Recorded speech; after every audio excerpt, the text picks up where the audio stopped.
akong magising ngayon. Okay? So, praise God, sapagkat tayo ay nasa ika-4 na madaling araw na sumasamba. Sarap pa lang sumamba kahit everyday. Dahil bukod sa natutunan tayo, napapapurihan natin ang ating Panginoon. So, let's review sa ating mga nakaraang mga topics. Ano nga yung muna natin? Okay, second po. And third? Okay, sacrifice. So yung letter U refers for unconditional love. Jesus Christ is the unconditional love of our Lord. Pag sinabi kasi yung unconditional, ito yung sa ibang word, this is unconventional.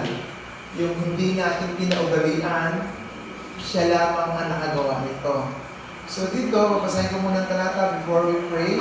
Sa unang Korinto, chapter 13, verses 4 to 7. Ang sabi po dito, ang pag-ibig ay matyaga at magandang loob, hindi maigitin, hindi mayabang, hindi mapagmataas, hindi magaspang ang pag-uugali, hindi makasarili, hindi magagalitin, o mga pagtanim ng sama ng loob sa kapwa, hindi kinatutuwa ang gawaing masama, ngunit ikinagagalang ang katotohanan. Ang pag-ibig ay nagpapatawad, nagtitiwala, puno ng pag-asa, at mapagtiis hanggang sa wakas. Matatapos ang kasalukuyang papahayag ng salita ng Diyos at titigil ang nakayang kapagsalita ng iba't ibang wika, ngunit mawawala ang kaalaman, ngunit ang pag-ibig ay walang hanggan. Tayo po ay manalangin. Panginoon, salamat po sa umagang ito. Salamat muli sa pagkakataon na may buhay at taas kami. Salamat muli sa pagkakataon na patuloy kaming sasamba, magpupuri, mag-aaral, at magpapalalim sa kahulugan ng pangalan ni Kristo na siyang dakilang regalo ng aming Panginoong Diyos upang kami magkaroon ng buhay na walang hanggan, magkaroon ng kapayapaan, at magkaroon ng kagalakan sa aming mga puso. Kaya Panginoon, ang aming dalangin sa pamamagitan ng iyong banal na Espiritu na siyang patuloy na kikilos sa amin, siyang magtuturo sa amin at magpapalala sa amin kung ano ang diwa ng pagkakalat ni Jesus dito sa ibabaw ng daigdig. Makita namin, Panginoon, at madama ang dakila mong pagmamahal na patuloy na ipinaparanas sa bawat pagkakataon, sa bawat isa sa amin. Kaya Panginoon, muli ikaw ang magturo, ikaw ang magsalita, gabayan mo kami, ibukas mo ang aming mga puso at isipan, at hayaan kami matuto sa mas malalim na bagay sa buhay namin ito. Salamat din, Lord, sa iyong pagpapala sa akin. Gamitin mo po ako as a channel of your blessing. Patuloy mo lang isa ng aking dila upang mga salita na patuloy mayahayak ay makita ang iyong katapatan at ang iyong kabutihan. Salamat po, Lord, sa umagang ito, sa iyong kabutihan, sa ngalan ni Jesus. Amen. So, unconditional love. So, si Jesus ay representative o ito yung katunayan na ang pagmamahal ng Diyos ay walang kapalit. Okay? So, pag sinabing unconditional love, God showed a radical love to our undeserved to love for the sinners, exemplify to us. So, napakasarap na isipin na ito palang ating Panginoong Jesus, ito palang Pasko na ito ay pagpapadama sa walang katulad na pagmamahal.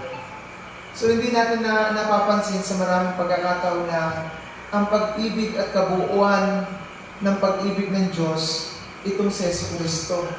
Nang pagdako pa lamang ng ating Panginoon Jesus Cristo dito sa mundo, nung siya'y isilang, ito'y tanda na ang pagmamahal ng Diyos ay wagas para sa ating lahat.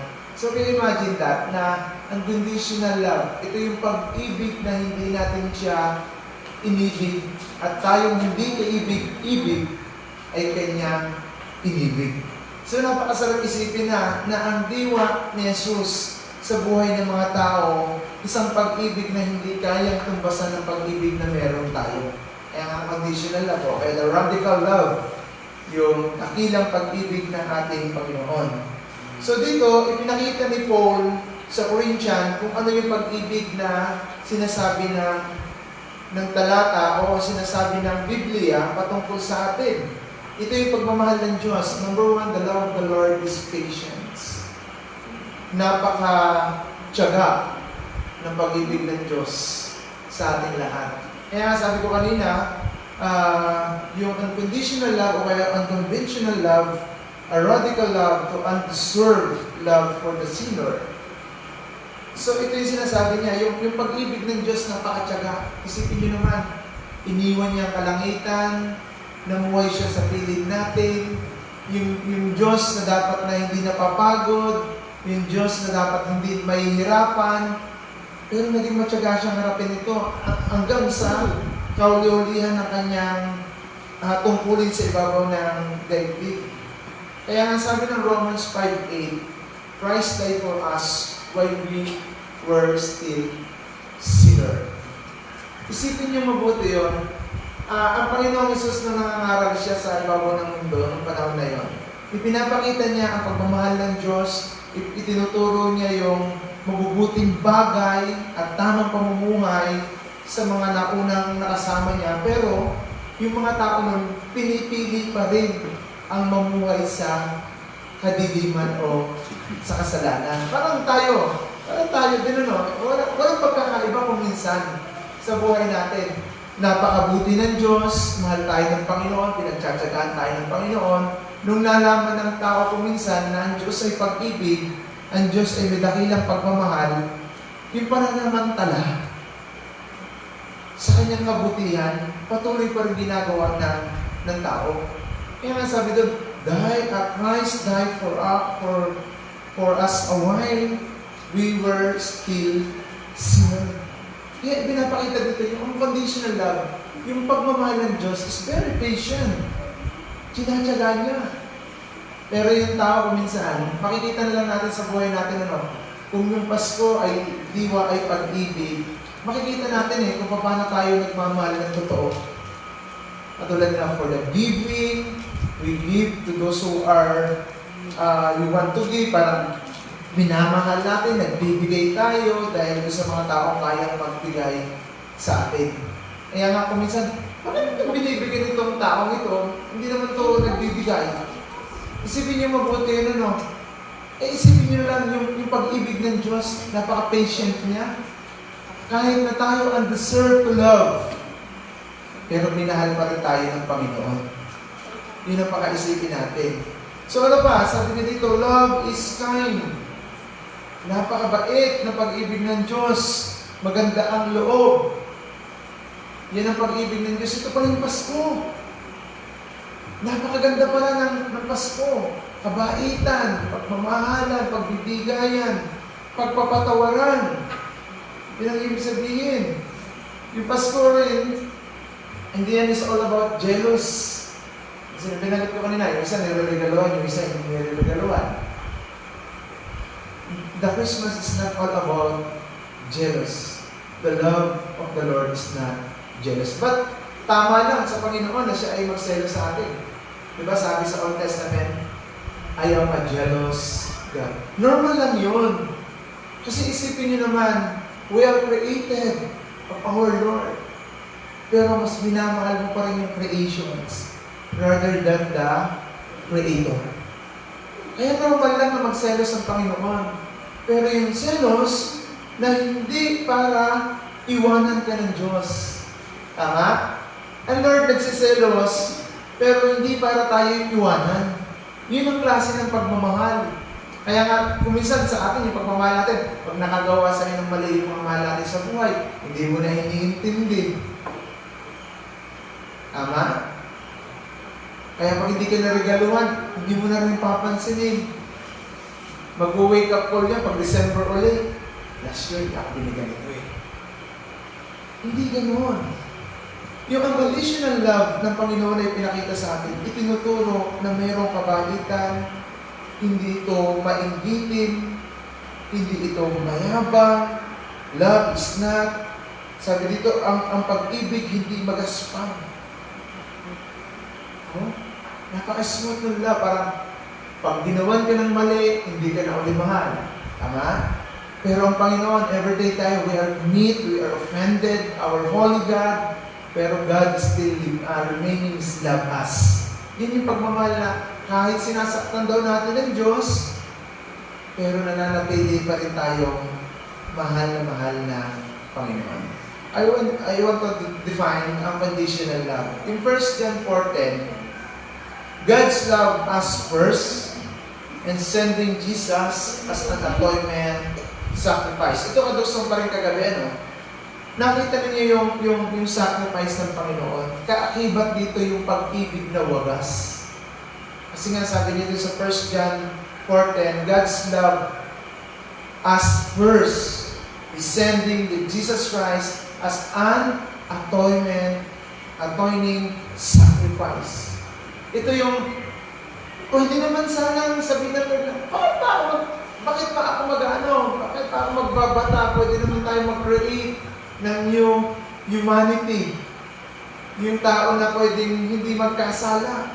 Pero hindi ganun eh. Napakahalaga natin sa paningin ng Diyos. Pero kung minsan, yung unconditional love ng Panginoon, nasasamantala ng mga tulad natin, nakakalungkot po yun. Kaya sabi pa niya dito, hindi magaspang ang pag-uugali, hindi makasarili. Kasi kung inisip lang ng Panginoon yung pagiging holy God niya, tupukin na lang tayo, tama po ba? Sirain na lang tayo, and then, let's create a new person. Yung person na magmamahal sa Kanya. Yun ang dapat natin makita. Ano pa? Ang pag-ibig ay hindi mapagtanim ng sama ng loob sa kapwa. Yan yung pag-ibig ng Diyos. Isipin niyo naman, ilang beses ba natin na-offend ang God sa bawat araw? Kaya po ba natin bilangin? Sa palagay ko, minsan, sa paraan lang ng pag-iisip, 1 minuto pa lang, nakakarami na eh. Amen? Agree kayo dito? Oh, 1 minute pa lang, we are already offended to our holy God. Pero sabi dito ng Panginoon, no? Kasi ito yung pagmamahal ng Lord, hindi mapagtanim ng sama ng loob sa kapwa. Kita nyo na, pag may Christ para sa buhay, ito yung itinuturo niya sa atin, yung pagmamahal na hindi nagtatanim, kaya yun, no keep a records of wrongs. Yun yung pagmamahal ng Lord. Isipin nyo na lang. Sabi ni Paul, hindi niya na tinitingnan yung ating pagkukulang. Ganon kabuti ang Panginoon sa atin. Ganon yung unconditional love. Ganon yung ine-express ni Jesus mula nung dumating siya sa ibabaw ng daigdig na ito. Hanggang sa kanyang kamatayan doon sa cross, yun yung ipinapakita niya. Isipin niyo naman, Holy God, o kaya Diyos na isinilang, inilugar doon sa sabsaban. Tama? Ano pagpapakita nun? Isinushow niya yung wala siyang itinatangi at ang pag-ibig niya ay para sa ating lahat. At ang pag-ibig niya hindi lang sa matutuwid, kundi para sa lahat, lalo't higit sa mga sobrang makasalanan. Hindi niya sinasabi na, hindi kita mahal kasi marami kang kasalanan. Hindi kita mahal kasi tamad kang sumimba. Mahal ka po ng Lord. Tandaan natin yun. Ito yung hindi katulad ng tao na pag buha ka ng mabuti, gagawa din siya ng mabuti sa'yo. Hindi katulad ng tao na pag ginawan ka ng masama, gagawa ka rin ng masama. Ang pagmamahal kasi ng tao, hindi napayag na walang kapalit eh. Tama? Sige, pagluluto kita, huwag kang maalis. Huwag ka ng klase, ano? Okay, sige, bibilang kita niyan.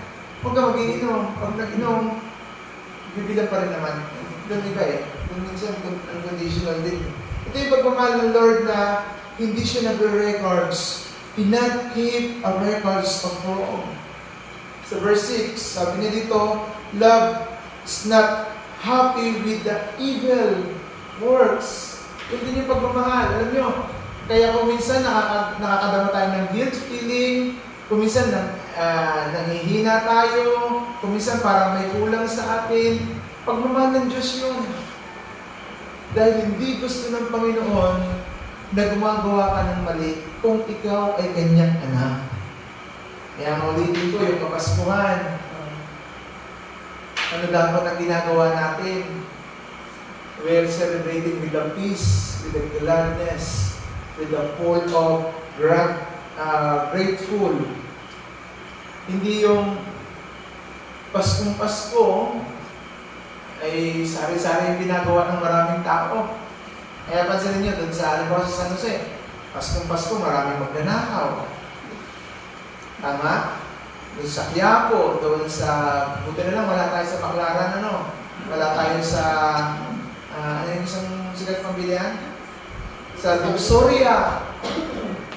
Isipin nyo, minsan, ito yung Pasko, Pasko ng kasiyahan, ng pagpapala, Pasko din ng kaanomalyahan. Pagnanakaw, tama? Napapansin ninyo? Marami. So, hindi ganyan yung diwa ng Pasko. Ang diwa ng Pasko ay pagmamahala, pagbibigayan, at walang sinusukat. Kaya nga sabi niya dito, hindi natutuwa doon sa mga maling gawain. Kaya kung minsan yung mga anak natin, pag Pasko, ay nanay, doon kami. Ayaw namin sa church.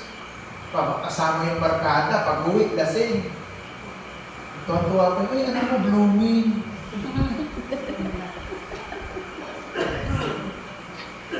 Yung anak ko napainom, first time. Uy, natuwa pa doon. Huwag, mga kapatid, itong Kapaskuhan, huwag kayong papayag na hindi buo ang inyong pamilya habang hinaharap at isineselebrate natin yung Kapaskuhan. Kasi doon natin mapapakita, anak, mahal mo ba ako? Anak, mahal mo ba si Jesus Christ? Anak, nakikita mo ba yung symbols of the Christmas? It's all about the unconditional love. Tandaan natin nung dumating si Jesus sa mundong ito, alam niyo ang katayuan ng tao? Sira tayo. Magkakalayo tayo. Walang tunay na pagmamahal.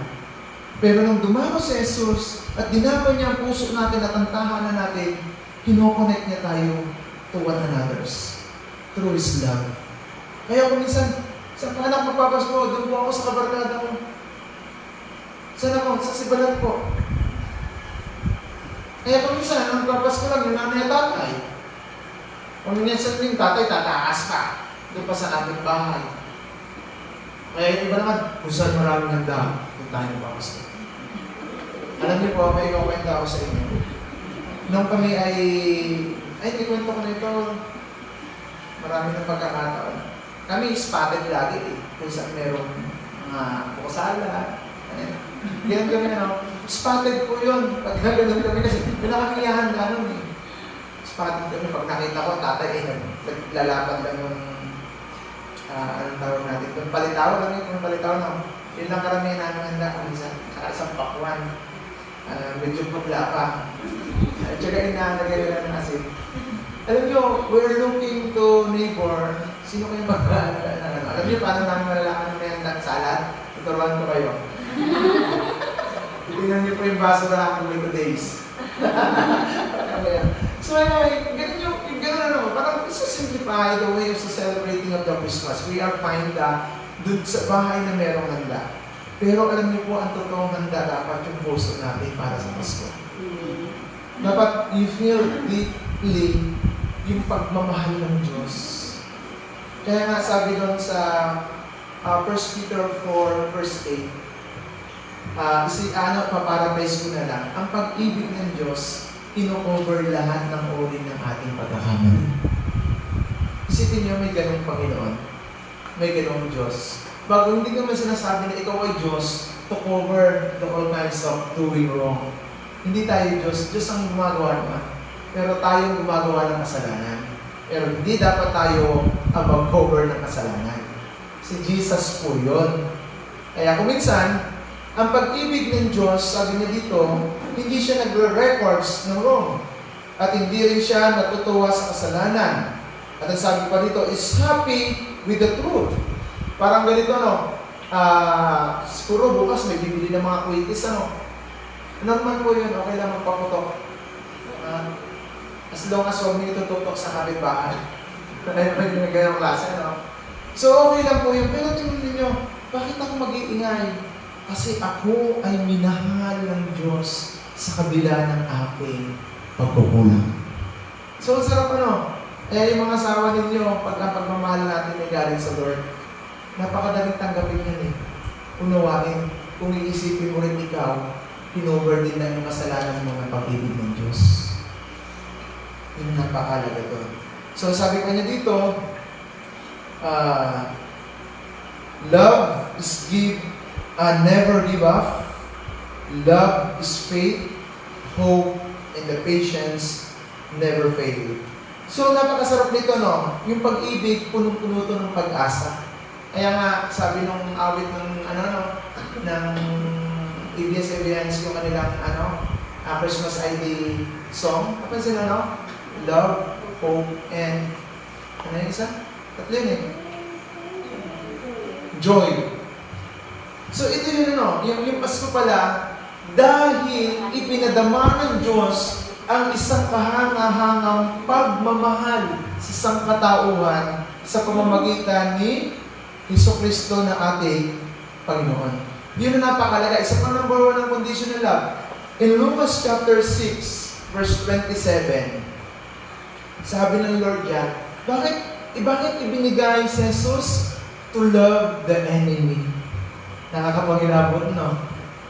Ibigin yung kaaway. Ipadama ng Diyos Ama sa pamamagitan ng Jesucristo na siyang magpapakita ng pag-ibig ng Diyos kahit na tayo naging kaaway dahil sa kasalanan. Kaya pansinin niyo yung Lucas chapter 6 na yan, verse 27, iibigin yung mga kaaway. Sino yung mga kaaway ng Diyos? Tayong mga makasalanan. Yan yung unconditional love. Isipin nyo naman, yung kapitbahay natin kaaway, kung minsan hanggang ngayon, hindi nyo pa rin tayong patawarin. Diba? Itinuturo yan kapaskuhaan. So mga kapatid, napakahirap yan. Pero kung nakita nyo, ikaw ay dating kaaway din ng Diyos, ngayon ay naging anak niya, ito pala yung spirit of Christmas. To show the love of the Lord. To undeserved. Para bagang isipin natin, ito yung kaaway ko. Lord, iibigin ko ba yan? Araw-araw nga niyang chinichismis ako. Ito naman, isipin mo, halimbawa, ito Lord. Lord, ibigin. Ikaw nga anak, araw-araw. Sinasaktan mo, kabanalan ko. Mahal pa rin kita. Oo, di ba? Isang tao, ito laki ng utang. Lord, kabatiin ko. Hindi nga makatingin pag sa lubong. Para laging may stiff neck. Ay, gano'n So, naman tuloy kahapon. Yung hashtag kahapon, stiff neck. So, gano'n sabi pa dyan, to love the enemies and do goods to those who hate you. Isipin nyo, si Jesus, dinuraan. Dinuraan si Jesus. Pero anong expression ni Jesus during that time?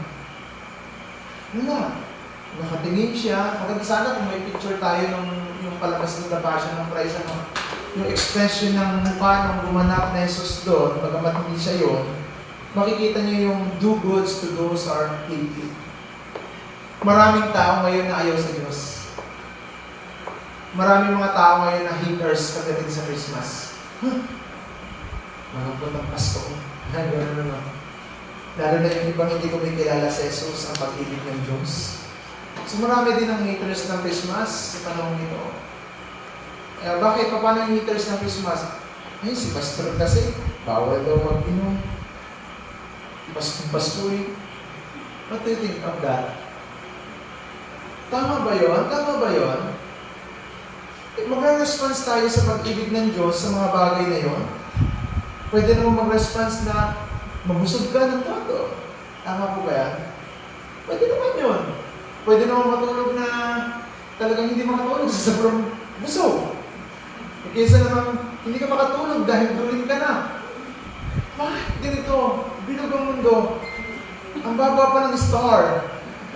Malapit na si Jesus. Ganun na naman. So, that's wrong idea pagdating dun sa pagsa-celebrate sa isang banal na Diyos na nagpadama ng kanyang wagas na pag-ibig. So, napakahirap isipin yung mga ganung bagay, mga kapatid. So, sabi pa niya dito, love is eternal, this is inspired the message, but those are temporary, but the gift of speaking of strangers of tongue, but will be case, where the knowledge but is past. Pero ang sabi niya dito, for the gift of the knowledge of inspired of the message is only partial, but when the perfect come, but the partial will be disappear. Anong sinasabi niya dito? Yung lahat ng bagay na ginagawa natin na napapasya, napifade yan eh.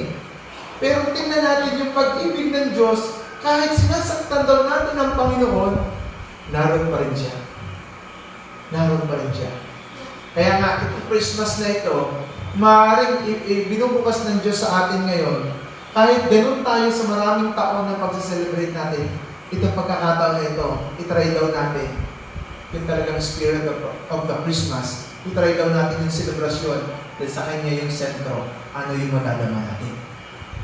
Doon natin makikita yung ganito pala pag yung gusto ng Panginoon ang ginagawa natin. So, yung unconditional love, wala na magpapadama sa inyo ng ganitong uri ng pag-ibig, kundi ang ating Diyos sa pamamagitan ni Jesus. Kaya nga yung pagkakadating niya dito doon pa lamang i-define na kagad ng God yung kanyang pagmamahal para sa atin. Ipinapakita niya na kagad yung pagmamahal. Tingnan natin to, Romans chapter 5. Bagamat ito, palasak na natin nagagamit sa maraming pagkakataon.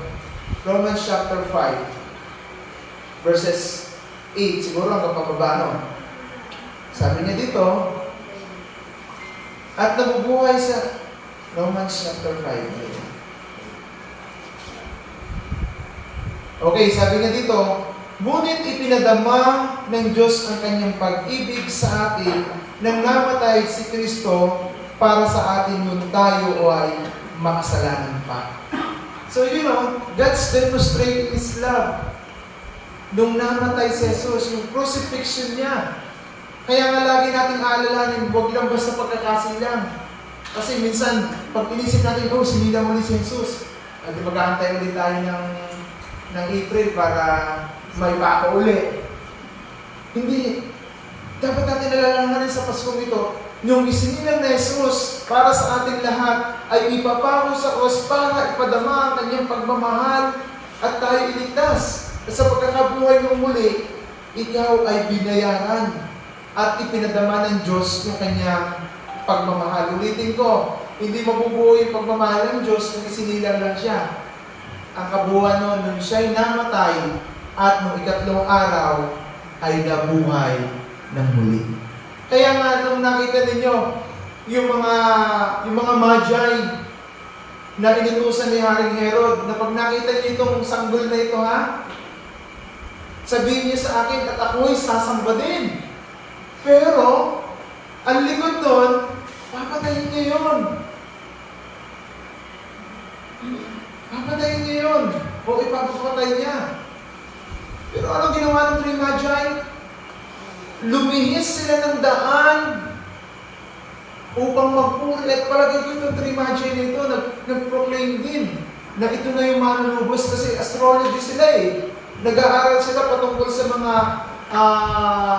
mga tanda na darating yung pagmamahal ng Diyos at ito yung Jesus. Siyempre, sobrang kagalakan na ito. Kasi nung nakita nila yung si Jesus, anong nakakamdaman nila? Ay, ito na, kaya nga nag-offer sila. Kaya nga nag-offer sila ng mga bagay na yun na tanda na ito yung mangyayari kay Jesus. Ito yung magbabayad ng ating mga kasalanan. Ito yung pagmamahal ng Panginoon. Ay yung Pasko, tandaan natin, ito yung pagmamahal ng ating dakilang Diyos sa atin nung ibinigay si Kristo. Na parang, we are waiting for so many years or so long time, biglang ibinigay ng Diyos at ipinadama ng Diyos yung kanyang pagmamahal. At ito yung Jesus. Kaya tinatawag natin unconditional love. Hindi dahil mahal natin siya, kundi mahal tayo ng ating Panginoon. Kaya nga, kung minsan pinapalitan ko yung unconditional, yung unconventional love. Pag sinabi kasi unconventional love, ito yung hindi natin kinaugalian. Hindi natin na-practice. Pero dahil si Jesus, ay ibinigay ng ating Ama sa ating lahat. Sabi, we need to practice these kinds of love. Kaya po natin ito sa biyaya ng Panginoon. Kaya, yung Pasko, anong date na ngayon? Diba, 23 na pala, no? 2 araw na lamang at talagang magsa-celebrate na tayo. Nakabili na kayo ng 2 days. Kasi po, tomorrow, ay wala ng 2 days. Dahil puno na po ang tindahan. So, tandaan natin, ang pangalan ni Jesus, bit-bit niya ang pag-ibig na kahanga-hanga sa isang katauhan. Yun ang pinakamasarap. Bit-bit niya. Kaya nga pala, pag Pasko, doon nagkakaroon ng mga, napapansin niyo, nagkakaroon tayo ng, bukas sa Christmas party, the reunion. Kumisan doon yung perfect time to talk one another. Kung meron someone hurting you, kung meron kayong hindi magkakaintindihan ng mga kapatid, doon kayo nag-uusap eh. Kasi ang hirap naman magkakaharap kayo. Masama pala ang loob nyo. Pasko pa na. So, kaya ako minsan may ganda ng kulay ng Pasko, no? Anong kulay ng Pasko natin? Violet. Halaya. Pero alam nyo, yung kulay na violet na yan, that refers to spiritual colors. Kapag sa liturgical year. So anyway, yung Paskong ito, Pasko ng kahanga-hangang pag-ibig ng Diyos para sa atin. Tandaan nyo tayo ha. God shows His love for undeserved love. Hindi tayo kamahal-mahal, pero binahal tayo. Ngayon, paano ipo-forward yung pagmamahal? Yung mga taong gumagawa sa atin ng mali, deserve pa rin nila ang pagmamahal ng Diyos. Tama? Deserve pa rin nila ang spirit of Christmas. Deserve pa rin nila ang gift from the Lord. Deserve nila na dapat makilala si Jesus. Deserve nila dapat maabdama ang pagmamahal. Maybe yung mga tao na kinagagalitan natin, deserve pa rin nilang madama ang pag-ibig ng Diyos. So, sinong gagamitin yan? Tayo na mayroong Kristo sa buhay. Tayo na mayroong Panginoon sa buhay natin. Kaya mga kapatid, before I end, this Christmas or these seasons, punuin po natin ang pagmamahal ito. So ako na-amaze ako sa buhay ko. Ang dami kong pagkukulang. Pag ako nga nagre-review sa buhay ko, Lord, tama ba na tinawag mo ako? Na pag inisip ko yung pagkukulang ko sa God, parang Lord, parang naman, sobra naman kung nasaktan yung puso mo. Pero sabi ng Lord, anak, kaya nga ako tumunta dito. Kaya sabi niya dun sa Lucas 6:27, to love the enemy, to do goals, to do what's our hated. May pakasarap ano? Kahit hate natin ang God, pero yung Panginoon, never naging hate sa atin. Tama? Kahit na sobrang masakit ang ginagawa natin sa Lord, minamahal pa rin niya tayo. Sabihin niyo yun, kahit everyday, sa buhay natin na, yung halimbawa, yung mga mahal natin sa buhay, ginawan tayo ng free, kasabihin tayo, ginawan tayo ng 10 mali at 10 tama. Pag nagawa tayo ng isang mali, burado yung lahat na tama. Bakit? That because your love is conditional. Amen? That because your love is coming from His Word, the standard of His Word. Pero Lord Jesus come on earth to show the unconditional love. Love even undeserved people. He shows His love for us. Bakit? Kasi si Jesus ay ang tunay na pagmamahal at ang diwa ng pagmamahal ng Diyos. Kaya nga, we are created by God with the innovativeness of the Lord. We are the likeness of God. We are representative of our Lord. Ano yung represent niya? Hindi itsura eh. Yung puso at yung pagmamahal na dapat maipadama. Kaya madali magpatawad. Pag mayroong umovertake sa'yo, okay lang. Pag may bumangga sa'yo, ikaw na yung mag-sorry kahit hindi ikaw yung may go. Yung iba naman, ayusin mo. Diba no? Lalo na pag halimbawa tayong kilalang tao. Kung minsan nga, yung may pagkakataon niya, kung last time nito, yung nakasama namin, alam ni, kami tatlong nag-ibig yung kasamang tao na yun, kilala natin na gano'n ang itsura niya. Eh, hindi ako nahihiya kasama siya kahit sumusuba sa lamesa. Eh, bakit? Kasi yung pagmamahal na meron ako, yung galing na sa Lord, hindi ko napipiliin ang pwede kong samahan. Maliban na lang na may mga tao pa dumi ang isip sa mga kasama. Ganun naman. Kasi minsan ganun tayo. Naku! Huwag dyan. Yun yung mga conditional way of love. At yun yung pagmamahal na galing sa mundo. For the last verse, in Lucas, Peter 4:8, ito yung masarap tamahin. Sabi niya dito, higit sa lahat, magmahalan kayo ng tapat sapagkat ang pagmamahal ay pumapawi sa maraming kasalanan. So, our God is God's love. Eh sabi niya dito, above anything, love one another's. Sabi dito, magmahalan kayo. Kaya tayo magkakapatid, kahit na mayroong misunderstanding tayo sa ating pamilya, pangibabawin po natin yung pag-ibig. Ama, pangibabawin natin yung pagmamahalan galing sa Lord. At ang regalo natin sa ating pamilya, pagmamahal. Hindi nyo kinakailangan balutin yun. Amen?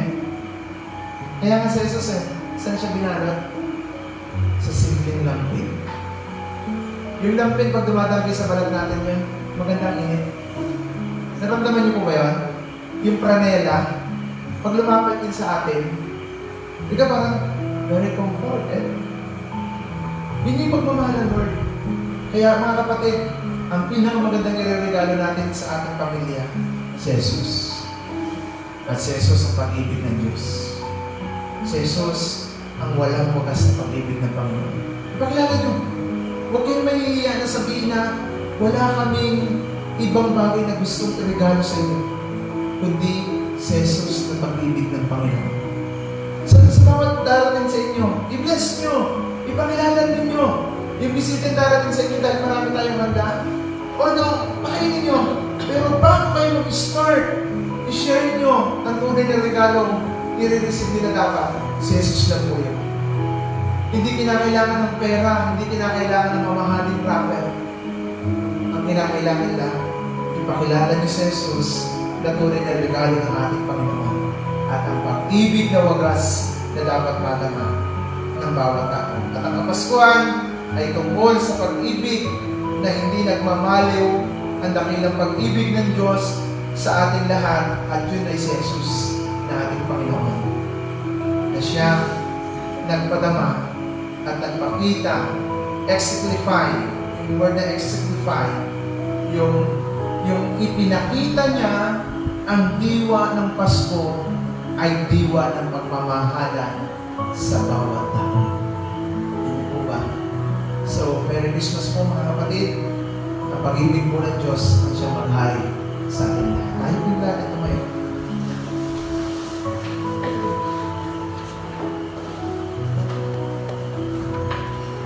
Isipin niyo po kung paano tayo nagmamahal ng kapwa natin, ng mga mahal natin sa buhay. Isipin niyo po mga kapatid before I pray. Just reminding us, kung marami Pasko na dumaan sa atin, ano ang nagiging dulot sa inyo ng Kapaskuhan? Ano yung nagiging dulot ng Pasko sa buhay natin? Kaya sabi dito, before I pray, in Romans chapter 12, verse 9 to 10, love must be complete, sincere, hate what is evil, hold on what is good, love one another warmly as a Christian, and be eager to show the respect for one another. So ito yung napakasarap Sabi niya din, maging tunay ang inyong pagmamahala. Paano magiging tunay ang pagmamahala? Paano magiging tunay yung Pasko? Pag naandun si Kristo sa sentro. Pag naandun si Kristo na siyang dahilan ng selebrasyon na ito. Kaya sabi niya dito, maging tunay yung pagmamahalan, huwag niyong hayaan na magkaroon ng batik ng kasamaan o batik ng kaaway ang pagkakataon ito. Kasi ang pagkakataon ito, ipapakita natin yung pagmamahal na ibinadama ng Panginoon sa atin. Let us pray. Panginoon, turuan mo po kami magmahal. Turuan mo kami maging totoo sa pag-ibig na ipinakita mo. Lord, mahirap sa pagiging kami ngayon ang magpatawad at mahalin yung mga tao gumagawa sa amin ng laro. Yung mga tao na araw-araw kami sinasaktan. Yung mga tao na kahit gawa namin ng mabuti, mas ginagawa pa rin kami ng masama. Panginoon, hindi namin naunawaan noon yan. Pero Lord, nakita namin yung aming mga sarili. Lagi ka namin sinasaktan. Lagi ka rin namin hindi pinipili. Pero o Diyos, salamat. Pinili mo pa rin kaming regaluhan ng iyong bugtong na anak upang ipadama yung pagmamahal para sa amin. Father God, alam namin mayroong mga pagbuhan, may mga pagkukulang bawat isa. Hindi lamang sa bawat isang nararito, kundi sa maabot din ng message nito. Panginoon, tulungan mo po kaming lahat na matutong magpatawad, matutong magmahal. Dahil Ikaw, Panginoon, na aming Diyos, tinatawad mo kami at ipinadama mo yung pagmamahal sa bawat isa. Lord, pray din namin yung mga tao na maaaring nagiging kaaway namin, maaaring nagiging kadiskusyon namin, Lord, sa maraming pagkakataon. Pinag-pray mo namin sila, mapagpalain mo sila, tulungan mo sila, at patuloy na madama yung diwa ng Pasko. Upang sa ngayon, Lord, makita talaga ang simbolo ng Kapaskong ito ay pag-ibig at pagpapatawad para sa amin lahat. Kaya Panginoon, dinadalangin namin yung mga tao na na-hurt sa amin. Lord, alam namin at nakikita mo sa puso namin na sila ay aming pinapatawad na gaya ng pagpapatawad mo sa amin. Kaya Panginoon, bless mo po sila, pagpalain mo po sila ng maraming bagay at pagpalain sila ng pag-ibig na nagmumula sa iyo. Upang sa ganung Panginoon, magkaroon sila ng kagalakan at kapayapaan sa buhay nila. And also, Lord, we pray for our family. Tulungan mo po kami na maging pundasyon ng aming pamilya ay yung pag-ibig na nagmumula sa iyo. Alam namin walang perfectong pamilya. Pero kung ito'y mababalag ng iyong pag-ibig, lalo tigit sa aming pag-celebrate ng Kapaskuhan, Panginoon, maramdaman ko ng buong members ng family na ang diwa ng Pasko ay kayo ng pag-ibig ng Diyos para sa amin. Kaya naniniwala ko, Lord, kung ireregalo namin ang bagay na ito sa aming pamilya, maraming pinakamasaya mga pamilya magdidiwang ng Kapaskuhan ngayon. And salamat, Lord, for unconditional love, even undeserved for this kind of love. Pero ipinaramdam mo pa rin po, Panginoon. Kaya salamat, Father God. Ang gawain nito ay patuloy namin pinagpapasalamat sa iyo. Patuloy mo kami tulungan na ang bawat naririnig namin ito ay makita sa buhay namin, makita sa pang-araw-araw na ginagawa namin. At sa lahat ng aming gagawin, Panginoon, ang pag-ibig mo po ang siyang maghari. Salamat, Father God, sa iyong kapurihan at pagsasalamat at pagsangka sa pangalan ni Jesus na aming Panginoon tagapagligtas. Amen and amen. Magandang umaga po at palagi tayo ng Panginoon.